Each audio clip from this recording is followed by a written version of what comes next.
ایک ملک کا بادشاہ جسمانی طور سے معذور تھا۔ اس کی صرف ایک ٹانگ اور ایک آنکھ تھی، لیکن ذہنی طور پر وہ انتہائی چاق و چوبند اور ذہین تھا، جس کی وجہ سے اس کی رعایا خوشحال زندگی گزار رہی تھی۔ اس کی سب سے بڑی خصوصیت یہ تھی کہ سلطنت کا بادشاہ ہوتے ہوئے بھی سادہ زندگی بسر کرتا تھا۔ وہ ضرورت مندوں کے تمام مسائل فوری طور پر حل کرتا تھا۔ ایک روز بادشاہ کے دل میں خیال آیا کہ کیوں نہ میں اپنی اچھی سی تصویر بنوا کر دربار میں لگواؤں۔ اس نے یہ خیال اپنے وزیروں اور مشیروں کے سامنے پیش کیا تو انہوں نے اس کی تائید کی۔ پھر کیا تھا، بادشاہ کے حکم سے تمام ملکی و بیرونی ممالک سے مصوروں کو بادشاہ کی تصویر بنانے کے لیے مدعو کیا گیا۔ دنیا بھر سے مصور انعام و اکرام کی لالچ میں بادشاہ کے دربار میں پہنچے۔ اس نے بڑے دربار میں اپنی اکلوتی ٹانگ پر کھڑے ہو کر اعلان کیا کہ تمام مصوروں میں سے جس کی بنائی ہوئی تصویر سب سے اچھی ہوگی، اس کی تصویر کو نہ صرف دربار میں لگایا جائے گا بلکہ اس مصور کو انعام و اکرام کے علاوہ بڑی جاگیر اور شاہی مصور کا عہدہ دیا جائے گا۔ تمام مصور بادشاہ کا اعلان سن کر سوچنے لگے کہ بادشاہ سلامت تو پہلے سے ہی ایک ٹانگ سے لنگڑے ہیں، جبکہ ان کے چہرے پر ایک آنکھ بھی نہیں ہے، پھر ان کی تصویر کس طرح خوبصورت بنائی جا سکتی ہے؟ اگر ہم نے تصویر بنائی اور وہ پسند نہیں آئی تو انعام تو ملنا درکنار ہمیں سخت سزا ملے گی۔ یہ سوچ کر تمام مصور دربار سے اٹھ کر چلے گئے۔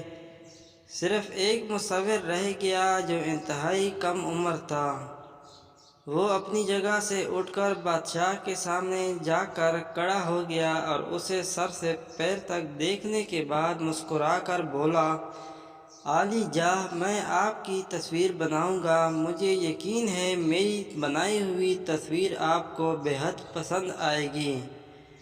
بس مجھے اپنے محل میں ایک کمرہ عنایت فرما دیں جہاں میں سکون کے ساتھ اپنا کام کر سکوں۔ بادشاہ نے اپنے وزیر کو حکم دیا کہ مصور کے رہنے کے لیے محل کے بڑے کمرے میں انتظام کیا جائے۔ رہائش کا انتظام ہونے کے بعد مصور بادشاہ کی تصویر بنانے میں مصروف ہو گیا۔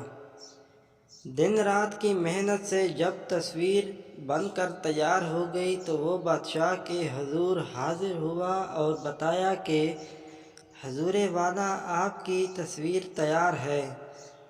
کل میں دربار میں اس کی نقاب کشائی کرنا چاہتا ہوں تاکہ آپ کے تمام وزیر، مشیر، جاگیردار، نواب اور امراء میری بنائی ہوئی تصویر کو دیکھیں۔ دوسرے روز دربار کچا کچ بھرا تھا۔ مصور بھی ایک بڑے کپڑے میں لپٹی تصویر لیے دربار میں موجود تھا۔ سب کی نظریں تصویر دیکھنے کے لیے بےتاب تھیں۔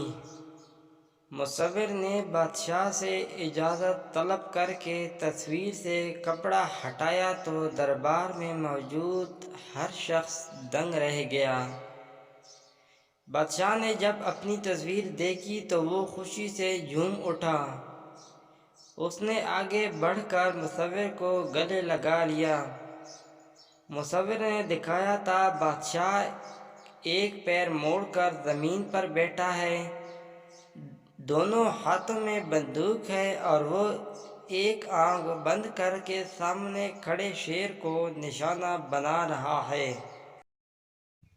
بادشاہ یہ دیکھ کر بہت خوش ہوا کہ مصور نے کس خوبصورتی سے اس کی جسمانی خامیوں کو چھپاتے ہوئے اس کے جاہ و جلال کو اجاگر کیا ہے۔